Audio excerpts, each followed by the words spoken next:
This video is a response to a question I get all the time. When did saving lose its appeal? When did chasing bigger and bigger numbers become the North Star? Have we forgotten the original purpose of saving? As always, I approach these questions with the lens of behavioral finance, which seeks to answer the same thing, but from the perspective of human psychology. I'll explore 7 subtle signs that indicate you've saved for too long, deviated from your initial intentions, and perhaps lost sight of the delicate balance between preparation and presence. Sign no one. Your savings plan is static. We love our budgets, spreadsheets, and 5-year projections. They bring order to our finances. But here's the issue. Life changes constantly. Your industry shifts, technology evolves, and you grow as a person. But all too often, savings plans remain untouched regardless of the world around them. Consider this. You diligently saved for a house. 5 years later, after the mortgage is secured, do you revisit your savings goal to reflect current circumstances, or do you let inertia take over? What you can do: make savings dynamic. Every quarter or annually, review your numbers with fresh eyes. Are they still aligned with your values, priorities, and life stage? Sign number 2. Saving is a chore, not a strategy. Too often, saving gets reduced to tedious tasks, clipping coupons, tracking receipts, and searching for the cheapest option. It's easy to forget that saving's higher purpose is to serve your dreams, your journey, and your priorities. Saving should be an ally, not a burden. What you can do: reframe the mindset. Remind yourself why you're saving: for a home, for retirement, for peace of mind. Create a vision board or a list of dreams to keep the spark alive. Sign 3. Your growth is stunted. Let's face it, working for more isn't inherently bad. But if that more doesn't extend to personal growth, then we might have strayed too far from our compass. Learning, evolving, and expanding your skill set are essential parts of a rich life. When we become too fixated on accumulating, we risk sacrificing these areas. What you can do: set a growth budget. Allocate 1 to 2% of your income every year toward education, courses, or personal development. Build a yearly roadmap. Ask yourself, what do I want to learn this year? Which skills could elevate my career or enrich my life? Leverage employer perks. Many companies reimburse tuition, training, or workshops. Don't leave free growth on the table. Invest in passions. It's not only about careers. Art, languages, cooking, public speaking, these all compound into a richer, more confident you. Sign 4. Your passport is gathering dust. Vacations often get dismissed as indulgences. I don't need them. Some say, I'd rather save, but experiences aren't indulgences. They're some of the most valuable returns money can buy. Think back to a trip you took years ago. Maybe it was a road trip with friends, a summer abroad, or even a spontaneous weekend getaway. Do you remember the exact cost? Probably not. But you remember the laughter, the scenery, the adventure. That's the memory dividend, the ongoing joy that experiences provide long after the receipts are gone. In contrast, most physical purchases fade in value. The excitement of a new phone lasts weeks, maybe months, but a sunrise on top of a mountain, a concert with your favorite band, those moments stay vivid for decades. And some experiences can't wait. You might be able to buy a luxury car at 70, but you won't be able to go skydiving, backpacking, or hiking a glacier as easily.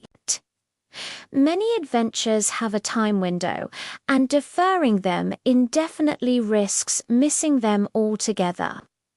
What you can do: open an experience account, automatically transfer money each month specifically for travel, hobbies, or events. Plan highlights, not just routines. Mark at least one major trip and a few smaller adventures on your yearly calendar. Say yes more often. If friends invite you to something exciting, resist the instinct to decline for financial reasons. Ask instead, will this create a memory I'll cherish? Balance experiences with saving. You don't need five-star hotels. Even simple trips camping, local festivals, hiking can create priceless memories. Sign 5. Saving has become your side job. Saving should give you freedom, not feel like unpaid labor.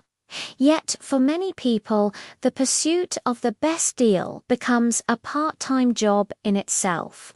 Picture this: you spend 2 hours researching flights, digging through endless tabs and discount sites just to save $20.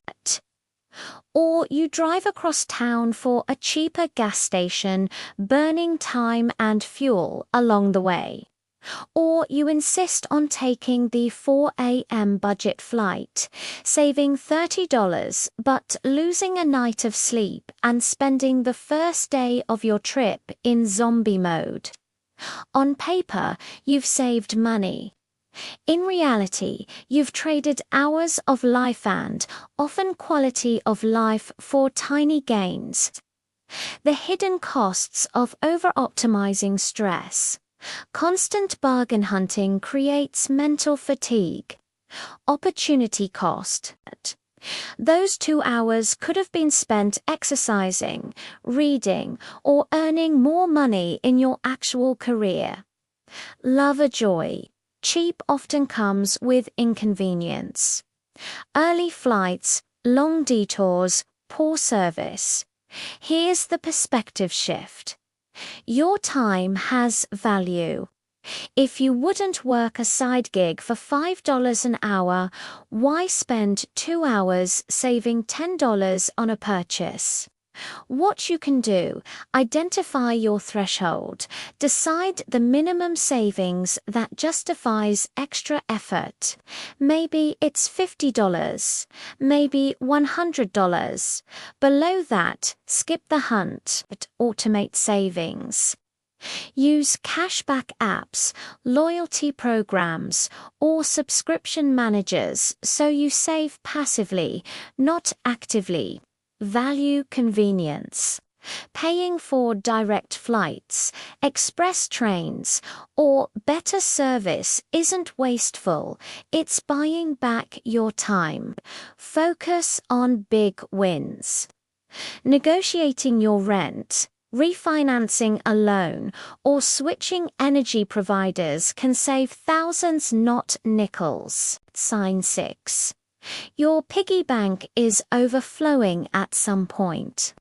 Saving becomes less about security and more about habit or even obsession. Maybe your portfolio is already on track for retirement. Your emergency fund is well stocked. But you still push every spare dollar into investments, denying yourself simple joys. Why? Because saving feels safe. Watching your net worth climb is addictive. It's tangible proof of discipline and control. But here's the problem. Money is a means, not an end. An overflowing piggy bank that you never touch serves you. Consider this. What if your financial independence number is $800,000 and you already have it? Continuing to save aggressively might increase your future comfort, simultaneously decreases your present comfort. Every dollar locked away is a dollar not used to make life better now. The psychology of never enough. Fear of scarcity. Many savers struggle to switch from accumulation to enjoyment, even when they've won the game. Control. Watching balances grow feels powerful. Spending feels risky. Identity, being the frugal one, can become part of who you are, making it hard to loosen up. What you can do: revisit your goals, calculate your real retirement needs. If you've met them, allow yourself more freedom, split your savings, continue contributing, but reduce slightly and reallocate the rest to fun, travel, or hobbies. Practice intentional spending. Choose experiences or purchases that align with your values, not random consumption. Experiment. Try loosening your savings rate by 5 to 10% for 6 months and see how your life feels. Saving past life, if done consciously, can lead to a rich and fulfilling life. The key lies in balance. Enjoying today, securing tomorrow, and spending wisely.